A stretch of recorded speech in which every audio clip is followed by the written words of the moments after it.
Licence દેવા આવી છું અને સવારનું 10 વાગ્યાથી હું અહીંયા ઊભી છું અને અત્યારનો 1 વાગવા આવ્યો છે તો પણ અત્યાર સુધી સર્વર ડાઉન જ છે અને મારી ટિકિટ હું બહારથી આવી છું અને મારી ટિકિટ બપોર પછીની સુરતની છે અને આ લોકોએ કંઈક લાયસન્સ માટે સર્વર ડાઉન માટે કંઈ પ્રોસેસ કરતા નથી।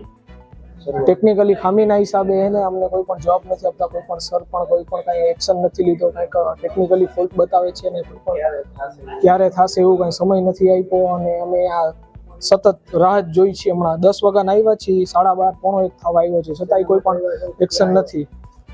અમે અહીંયા લર્નિંગ લાયસન્સ માટે આવ્યા છીએ। આજે અમારે ત્યાં જે લર્નિંગ લાયસન્સની કામગીરી ચાલે છે તેમાં ઉપરથી જીસ્વાનની કનેક્ટિવિટી બંધ છે, તેને લીધે લર્નિંગ લાયસન્સની કામગીરી થઈ શકતી નથી અને આ અંગે અમે ઉપર છે એને ફરિયાદ કરી દીધેલ છે।